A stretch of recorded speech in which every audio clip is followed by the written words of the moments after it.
Love, be encouraged, love will see you through. Love, be the first to love and fill your heart with. Be about it. Sing a song about.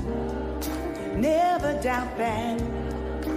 Inspirational love is our shelter. Now and always love. Before and after love. Love, love gives you courage. Heals your heart. It's the best thing. You can't go wrong with it. 'Cause it's eternal and it has no end. So stand on up for love. Full dimensional love is our shelter. Now and always love. Before and after love. Love, love gives you courage. Heals your heart. It's the best thing. You can't go wrong with it. 'Cause it's eternal and it has no end. So stand on up for love.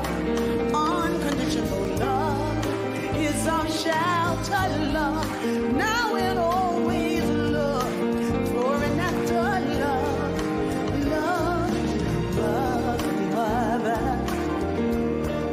There are too many of you crying. Brother, brother, brother. There are far too many of you dying. You know we've got to find a way to bring some love in here today. Yeah. Oh, Obama, we don't need to escalate. You see that war is not the answer. For only love can conquer hate. You know we've got to find a way to bring some love in here today.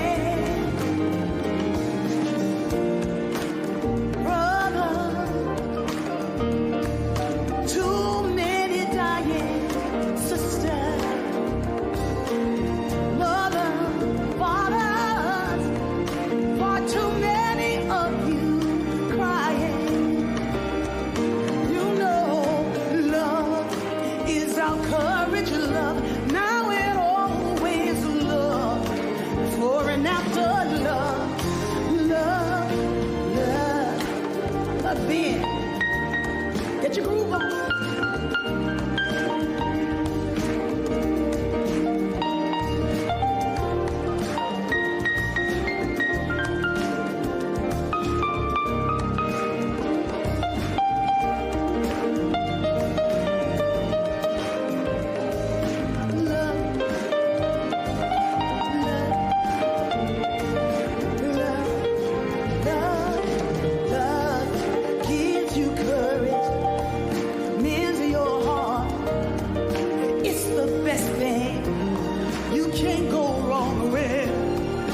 It's eternal and it has no end. So stand on up for love. Unconditional love is our shelter. Now and always love. Before and after love. Love, Father, Father. Everybody might think we're wrong. Oh yeah. Oh, but who would they to judge us? Simply cause our faith is strong. You know we've got to find a way.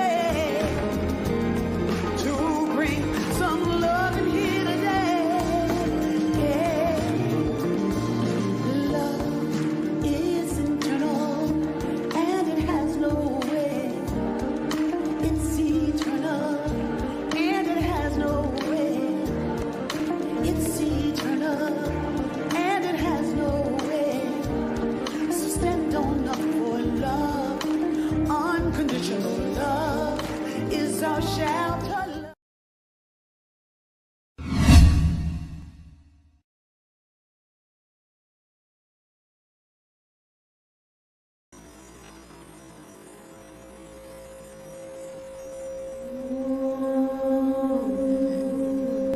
May our hearts be open.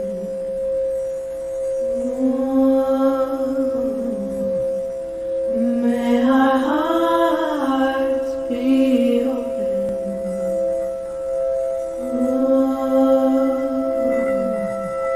May our hearts be open.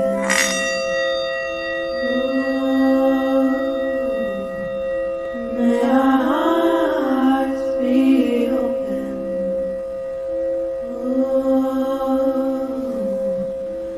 May our hearts be open. Good morning, everyone. I'd like to welcome you to today's Open Heart Spiritual Center service. Let's take a moment and just take a breath in with me. And release this breath. Let's take another breath in. And release. And one more. And release. And as we release this breath, we release whatever has come before this time. Just set it aside. Let it be. If you choose to return to it later, then that is your choice. But choose here, be present, right here and right now. And I just give thanks for this day. I give thanks for all who participate in this day. I give thanks for each and every single one of you that are joining us on this day, this beautiful day, this loving day, this day filled with peace, promise, and potential, and knowing the infinite wisdom that is within me, the infinite wisdom that is within each of you, right here and right now, is the divine oneness that we are all share, that we all are encompassed by, and that we are all here gathered right here, right now, in that divine one mind, that isness, that allness that ever is present within each one of us. And I am so grateful for this time together. I'm so excited about the service, and get excited with me and join me in this excitement, and knowing that today is the day that we hear this message, and this message is going to just open us up to be even greater than we were before we began today. And so now I just give thanks for this time, and I release and let it go. Let the celebration begin. And so it is.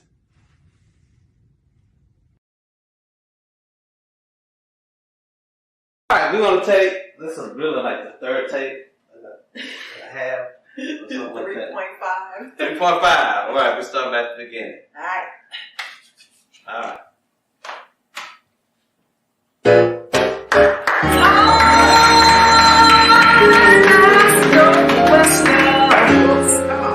It goes on without you, leaving you behind if you cannot stay in place. The world, well, it keeps on spinning, can't stop it if you try to. This heart is danger, staring you in the face.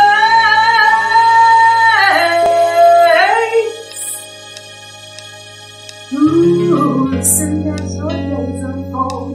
Challenge what your future holds. Try to keep your head to the sky. Lovers, they may cause you tears. Go ahead, release your fears. Stand up and be counted. Don't be ashamed to cry. You gotta be bad, you gotta be bold, you gotta be wiser. You gotta be hard, you gotta be tough. You got to be stronger, you gotta be cool, you gotta be calm, you gotta stay together. All I know is love will save the day. Herald what your mama said, read the books your daddy read. Try to solve the puzzles in your own time. Some may have forecast you, others take a different view. My, oh my, hey, hey.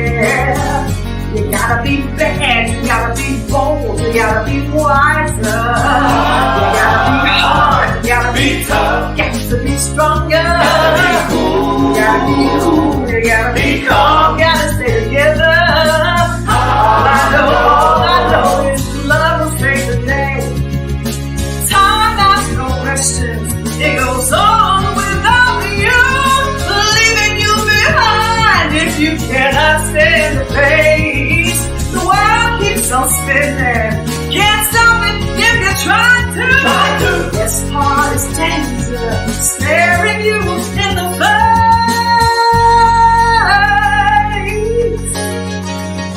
Ooh, listen as the days unfold. Challenge what your future holds. Try to keep your head up to the sky. The lovers, they cause you tears. Go ahead, release your fears. Stand up, be counted. Don't be ashamed to cry. No, you gotta be bad, you gotta be bold, you gotta be wise, you gotta be hard, you gotta be hard, you gotta be tough, you gotta be strong, you gotta be cool, you gotta be cool, you gotta be calm, you gotta stay together. All I know is love don't save the day, 'cause I know what I know. I know. Ain't no doubt in my mind. I'm talking about love. It won't stand divided. It's about living your life, and it's mighty, mighty. I'm talking about love every day. It's about living your life in a loving way. I'm talking about L-O-V-E. It's about you and me. I said love, you know love. Hey, hey, hey, hey. You gotta be bad, you gotta be bold, you gotta be wise, you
I'm going to thank you so much for my technical team, my wife texted me, letting me know there's no sound, but I'm confident now because I see the indicators that there is sound.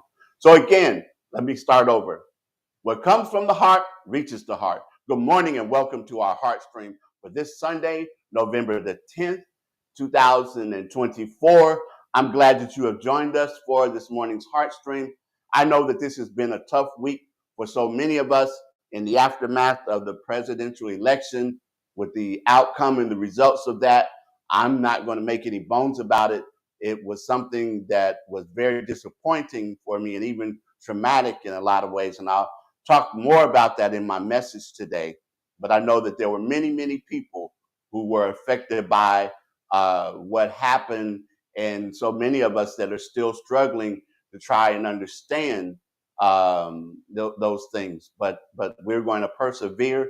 I know that one of the things I've seen many people talk about, they've quoted Dr. Martin Luther King Jr.'s quote about the arc of the universe bending toward justice. But the thing of it is, I think that it requires people of like mind and will to help to bend that arc, because there are forces and there are agendas and people who are looking to do otherwise. And we will be talking more about that in the coming days, weeks, and even months, because this is a long game, not a short-term thing that I think that's going to be important for us.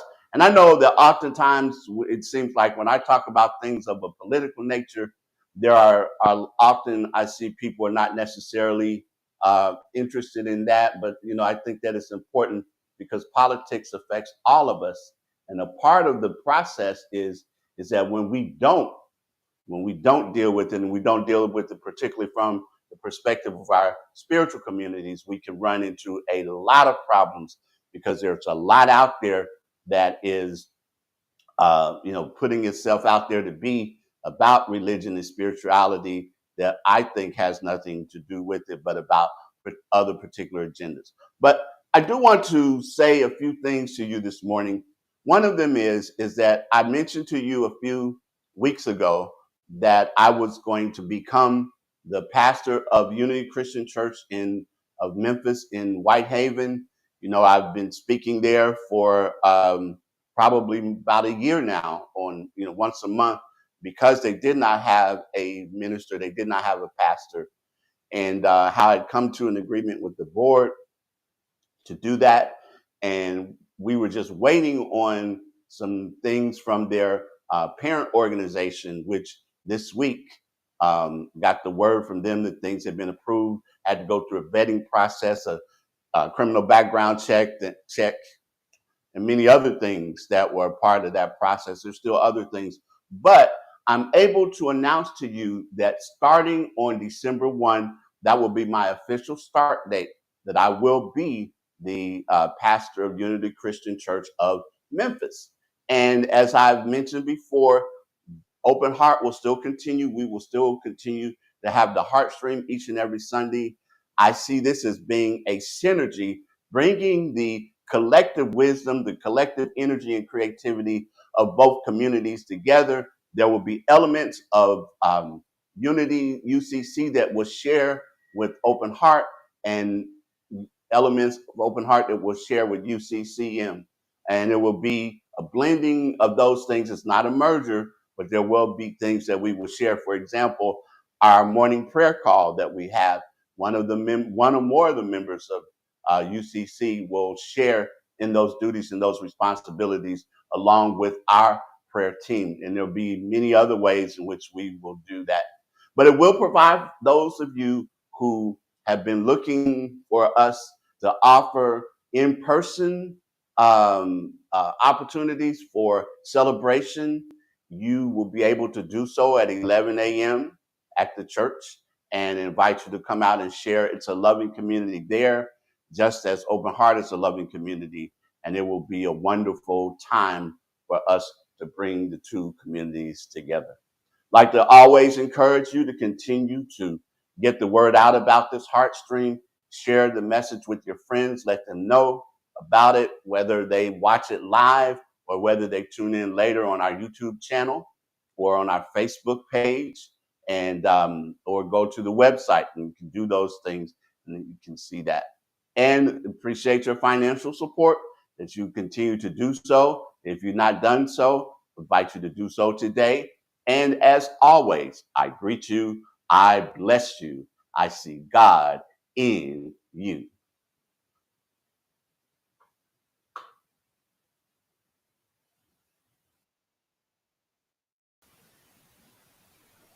Our affirmation for the month of November: I embrace the gifts of today. Centered in gratitude, I trust in the flow of life. I am grateful for each moment, knowing that even in uncertainty, I am supported, guided, and blessed. I open my heart to peace, recognizing the abundance around me. With each breath, I embrace the gifts of today. Amen, Ashe, and so it is.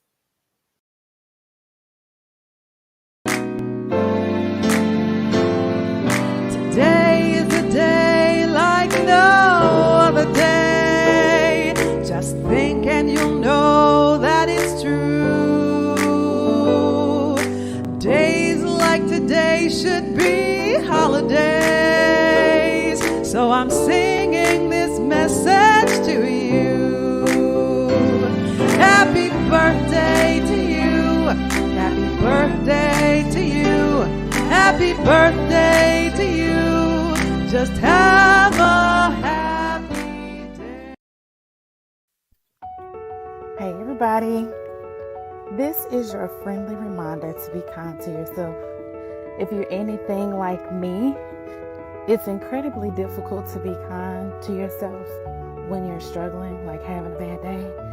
That is when it's most important to be kind. So, had a rough day, just yesterday actually, and I had this moment when I realized that I was being incredibly unkind to myself, and I thought, well, if one of my friends was feeling like this, there's no way in the world that I would say to them some of the things that I have said to myself.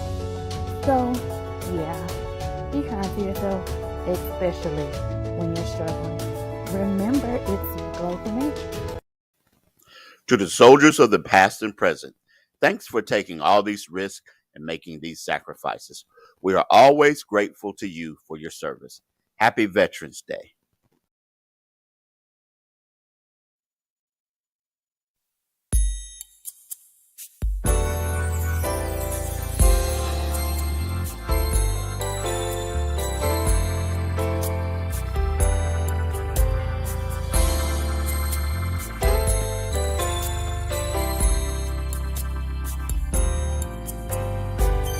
Our thoughts are prayers, and we are always praying. Our thoughts are prayers. Be careful what you're saying. Seek a higher consciousness, a state of peacefulness, and know that God is always there. And every thought becomes a prayer. My words are prayers, and I am always praying. My words are prayers. I'm careful what I'm saying. Seek a higher consciousness, a state of peacefulness, and know that God is always there. And every thought becomes a prayer.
Astonished. The words of the prophet Ezekiel. Then I came to the captives at Tel Abib, who dwelt by the river Chebar, and I sat where they sat, and I remained there astonished among them 7 days. That's from Ezekiel chapter 3, verse 15.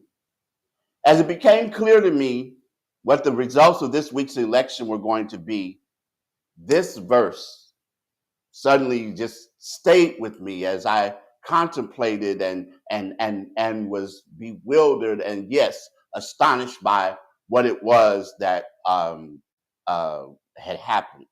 And maybe I should include the verse that precedes this one. So the Spirit lifted me up and took me away, and I went in bitterness in the heat of my spirit, but the hand of the Lord was upon me. Ezekiel's description of bitterness, of being in the heat of his spirit, resonated with me because I know that in those moments, as I looked at the results, as I started to see the things that were being said and about the outcome and all of that, I felt bitterness. I felt resentment. I felt the heat of my spirit. I felt so many different emotions. And I know that there are people who struggle with it as well.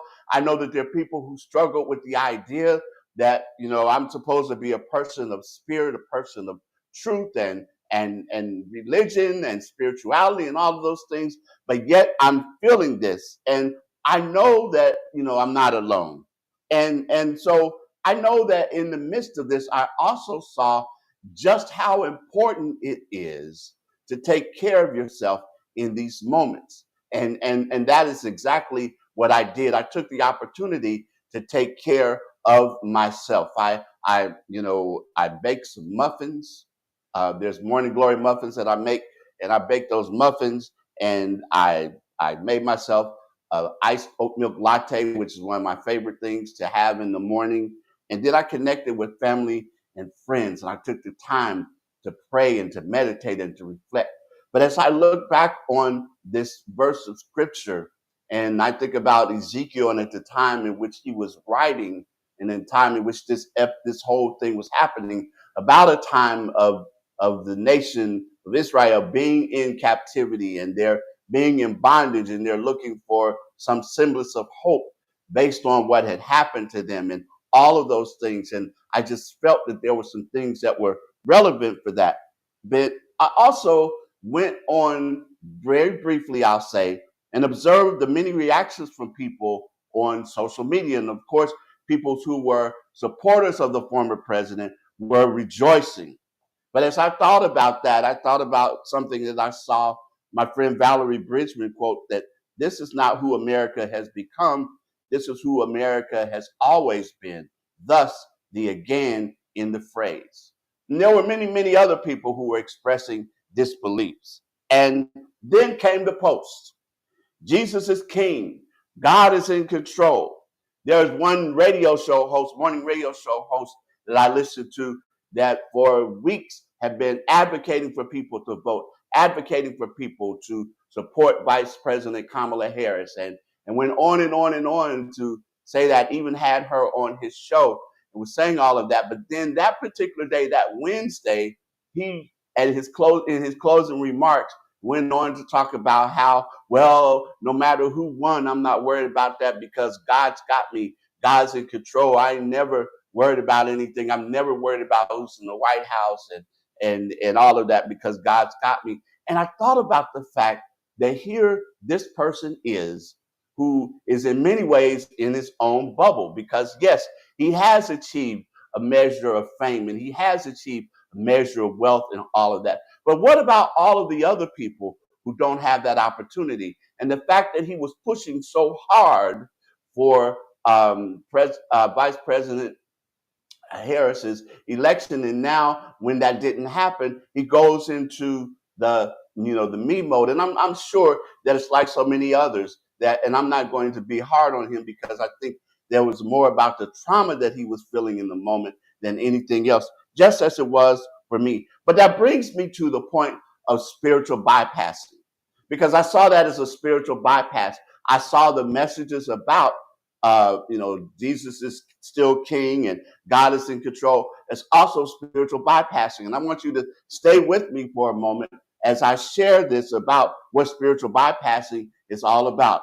The late clinical psychologist, the author John Wellwood, coined the term spiritual bypassing as a tendency to turn away from what is difficult, painful, or unpleasant, and to use spiritual ideas or beliefs to avoid the pain of facing these circumstances. In his book, Toward the Psychology of Awakening, Wellwood admits that it's tempting to use spirituality as a way to rise above this shaky ground. In a sense, spirituality has just become another way of rejecting one's experience. Dr. Kia Conaway goes on to say, yesterday we opened this course about how God is in control as a blanket statement that can be harmful when it lacks nuance. This specific type of dismissal of lived experience and a hyper focus on religious catchphrases is called spiritual bypassing. You see, people need to feel without platitudes. They need to be heard. They need to be validated. And one of the things I've always said is that whenever we are feeling things and experiencing things, it's important for us to acknowledge that even in the midst of us being people of faith, being people called to faith, it doesn't mean that our lives will be smooth and without challenges. It doesn't mean that we won't have the types of emotions that we do have because of those things. It doesn't mean any of that. It is important to feel that. You heard me a few weeks ago share the story about my friend who had spent the night at a friend's house, and when he woke up early in the morning, he saw a painting that the friend had made. It was a full-size painting, and as he got closer, he saw that the painting was made up of all of these words that were offensive and obscene words about this, in this particular case, people living with HIV. And he thought about the fact that what was required in order to take this picture in order to move past it, was that you had to face it. So it's important for us to face our emotions. It's important for us to get in touch with what it is that we are feeling and to understand those things and to know. And in the midst of all of that, it is important to be open and available and to be in touch with what it is that we are feeling. Let us not rush to the language of healing before understanding the fullness of the injury and the depth of the wound. Let us not rush to offer a Band-Aid when the gaping wound requires surgery and complete reconstruction. Let us not offer false equivalencies, thereby diminishing the particular pain being felt in a particular circumstance in a particular historical moment. Let us not be afraid to sit with the ugliness, the messiness, and the pain that is life in community together. Let us not offer cliches to the grieving, those whose heart are being torn asunder.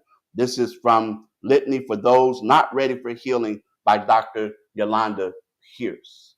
There's a time to sit.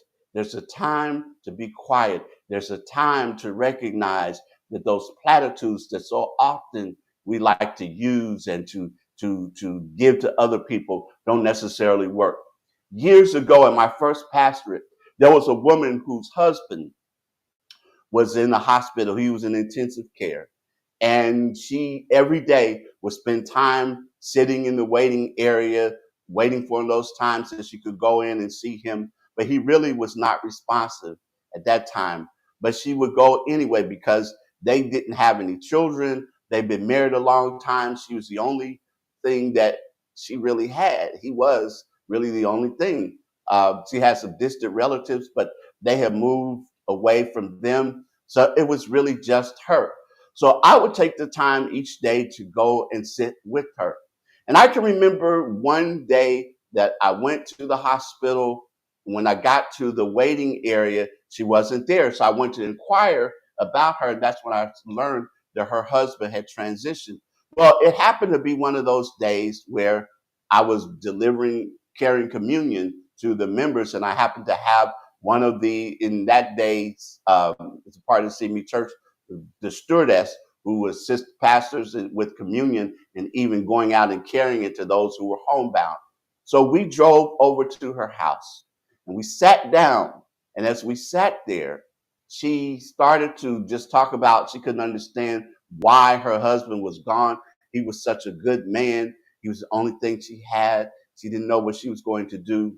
And the woman that was with me, well-intentioned and well-meaning, said to her, well, you know, God was walking through his garden today and he was looking at his flowers and he got tired of looking at the same old withered flowers and everything else at the same flower. So he decided he wanted a new flower.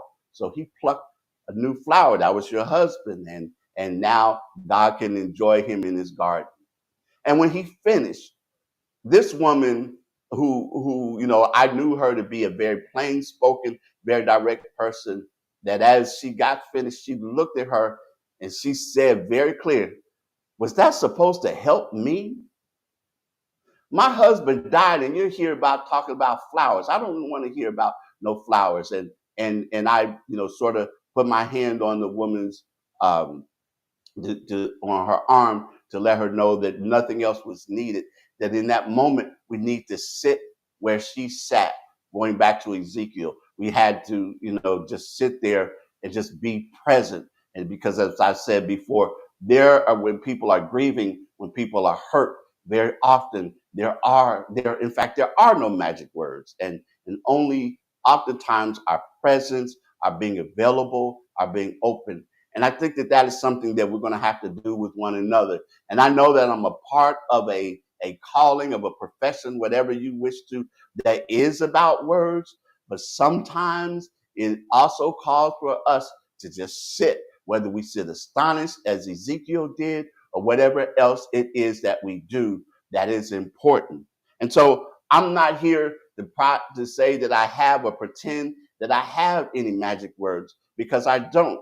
But I do want to be here to offer some encouragement and to say to each and every one of you that whatever it is that you are feeling, whatever it is that you are going through, that there are some ways in which we can look at those things and call on our faith and understand that our faith has not deserted us or collapsed. And it's okay to question. It's okay to feel the things that we oftentimes feel. Often people feel like that, well, you know, if I express a lack of faith or a lack of understanding, I'm questioning God. And I've always said that when you search the scriptures, one of the ways in which the scriptures render God as being the most eloquent are in responses to questions.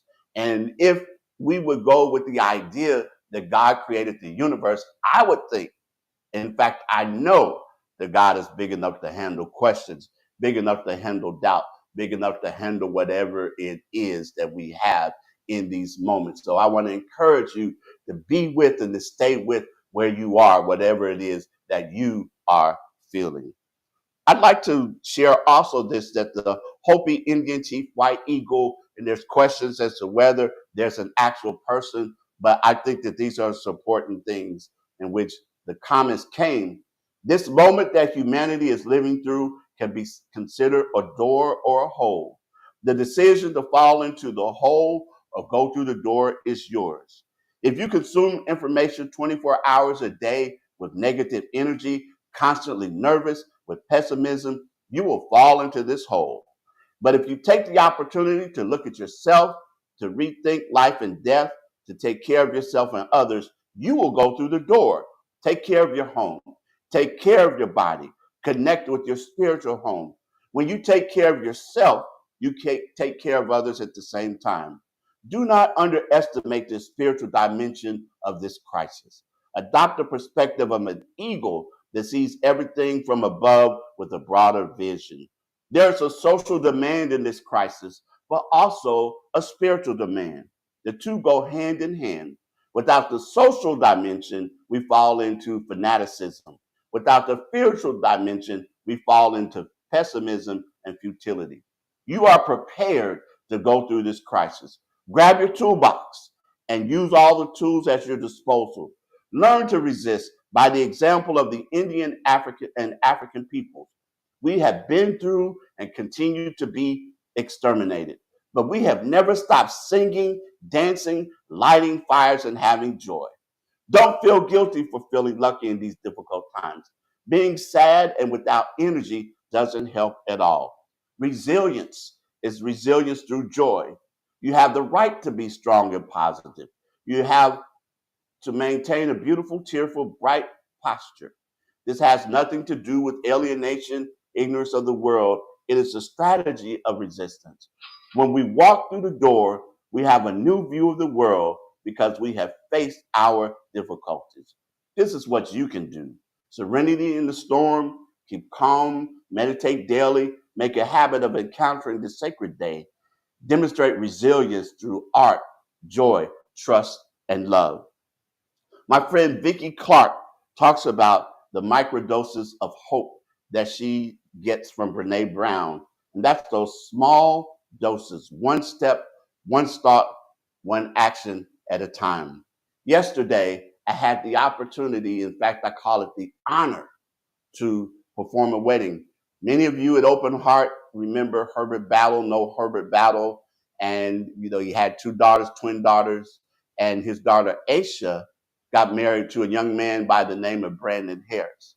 And what was really special for me and made me feel honored to be able to perform that ceremony is the fact that I have been pastor to both of them. I first met Aisha when she was 4 years old, and I met Brandon when he was 8. And then years later, they met one another and decided to start dating. And after that, they decided to get together, and they called on me to do the wedding. And it was a beautiful ceremony. The love between the two of them is just tangible. And for me, that's one of those microdoses of hope. In the midst of all of what is happening, the opportunity to bless and to be a part of those things that are happening. We have days ahead of us that are going to call on us and require our spiritual reserves, that are call upon us, that, as I've talked about before, to be spiritual activists, grounded in spirit, but working for justice, because that is what's going to be needed for these coming days. That is what's going to be needed.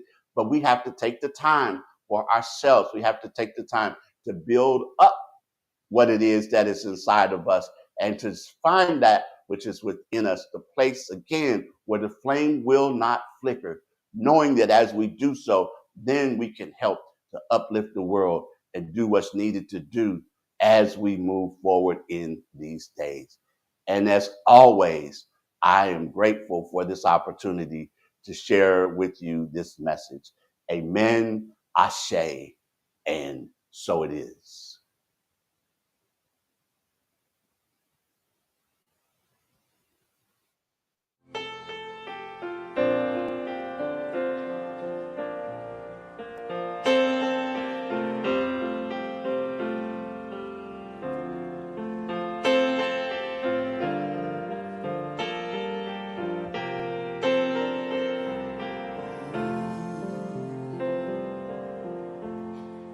Just before you say something you can't take away, take a breath, then let it out. Try to think about what would love do now. Wondering if you should cross that line for good.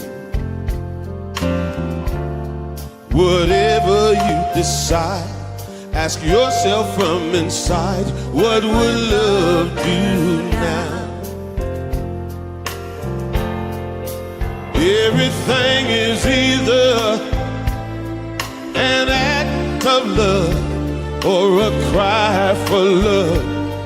That's why for love we try for love. In the end, that's all we know that's real. Whether right or wrong doesn't matter, just as long as you let your heart decide. Ask yourself from inside, what will love do now?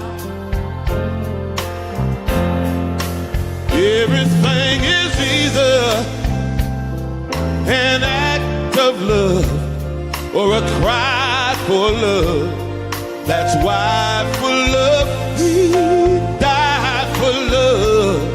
In the end, that's all we know that's real. Whether right or wrong doesn't matter, just as long as you let your heart decide. Ask yourself from inside, what would love do? Sing it from inside with me, y'all. What would love do now? Let me hear you sing it, people. What would love do now? Sing it one more time for me, y'all. What would love do now? Thank you.